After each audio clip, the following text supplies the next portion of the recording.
Hello mga buddy, ito nga pala si Maui Motovlog. Mga buddy, nagpalit ako ng bearing ng shifter.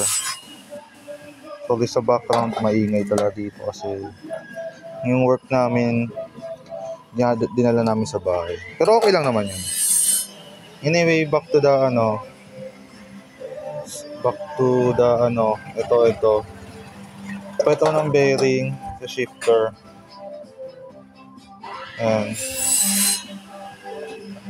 Yan. Salamat Shopee. Ayun, kung mag-atake ba't ganito kasi ang hirap na tanggalin nito. Yung luma kasi nalaglag na eh. Bali yung ginawa ko, nagkorte ako para matulak ko to. Kaso lang, ayaw talaga, ang tigas. Talagang mapapagod kaya ang ginawa ko, ayun o. Yung pinort ko siya, pinort ko yung bearing na natira hanggang sa maubos, kaya yun yung kinalabasan. Although okay lang naman yan kasi nagsisit lang naman tayo, wala naman siya kailangang ibang support kahit may masira siya dito. At least may tira naman eh, ayun. Diba, kita naman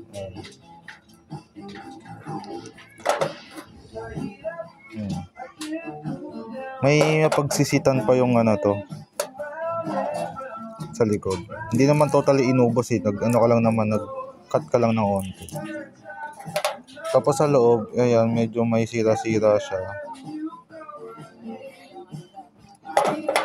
Pero minimal naman yan kasi iipitin naman yan ng bearing. Kasi masikip talaga yung bearing.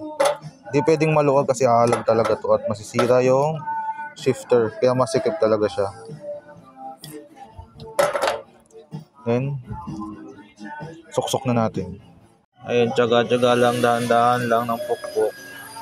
Lahat ng sakit ginagamit ko. Pero di ko pinupukpok sa gitna, dito lang tayo sa gilid. Ayan, sa gilid lang tayo ha. Never ever sa gitna, always lang sa gilid. Tsaga-tsaga lang, pak. Ganyan, lipat-lipat, unting lakas. Talagang masikip siya. Next, ito namang isa. Hindi ko na mabibidyoan yung kung paano ko pupukpukin or pasok kasi talagang matagal siya. Marami akong ginagawa kung ano. Pero ito lang din naman. Dahan-dahan ko lang. Tapos ayun, nilalagay ko siya sa langis. Para kahit paano smooth siya pumasok. Talagang masikip siya. Ayan, medyo na-shoot ko na yung isa. Shoot ko na yan. Sasabay ko na isa. Para diretso siya. At least may dagdag strength siya pagbaon. Para di siya masira basta-basta. Patong ko na agad siya dito. Ito. Para malaman nyo yung code ng bearing ito.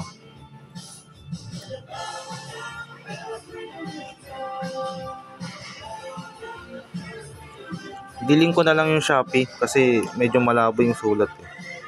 Ayun o, tsaga-tsaga lang ng pukpok. Talagang masikip, dalawang bearing kasi yan sa loob. Ayun o, dalawang bearing.